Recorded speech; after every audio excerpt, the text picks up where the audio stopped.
Hi, I'm Brittany, and so our assignment was to watch the Ken Burns documentary called Civil War Episode 1 and connect the ideas of three primary documents from our book, Abraham Lincoln, Slavery, and the Civil War. So I kind of chose four documents because two of them kind of go together for me, so I need one for the other. So first, Abraham Lincoln was definitely against slavery, but when he was actually elected as president, he was more about restricting slavery rather than abolishing it. Probably because he understands that you can't get rid of something so controversial overnight. Like, there were two totally separate sides of both anti-slavery and pro-slavery.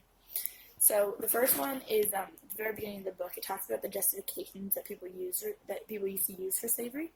So first, one of the book had mentioned like people said they felt like it was their right.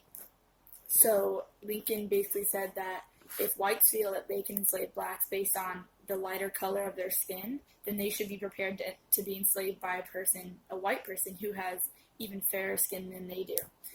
If it's not based on color, let's say it's based on intellect. So if a white person says that, oh, we have more intellect than a black person, then they should consider the fact that when they meet somebody smarter than them, that they should be enslaved by them as well, no matter their skin color.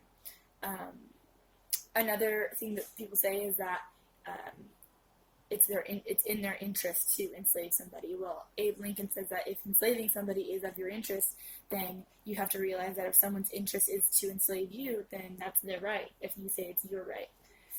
He's all about freedom and equality, and that's the point that he's trying to get at. So the second thing I want to talk about was Lincoln's speech on the Kansas-Nebraska Act of 1854. The documentary only briefly talks about it, and that's why I chose to read about it, because I wanted to know more about the background of it. It took place on October 16th of 1854, and Lincoln discusses how this act repealed the provision of the Missouri Compromise that prohibited slavery from the Kansas-Nebraska region, which overturned the long-standing political settlement of the status of slavery in this territory, which is one of the major reasons for all of the controversy. He also talked about the dangerousness of spreading slavery because our nation has prided itself on all men are created equal.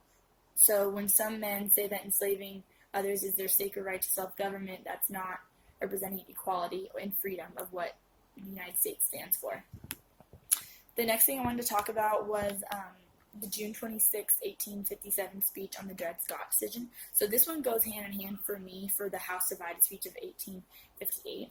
So the first one on the 1857 speech, Lincoln's Dred Scott decision was a major part of Lincoln's 1860 election, but the video doesn't really talk about it that much.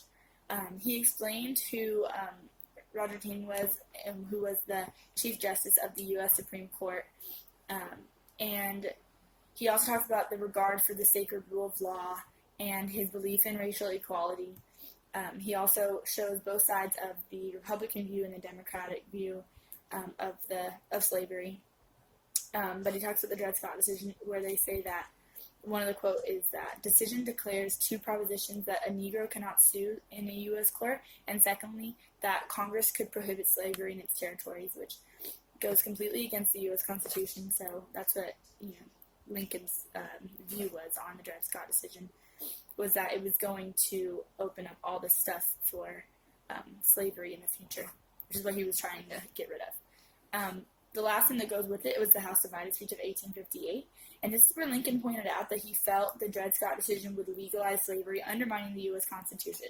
So it kind of connects to the first letter. He points out there were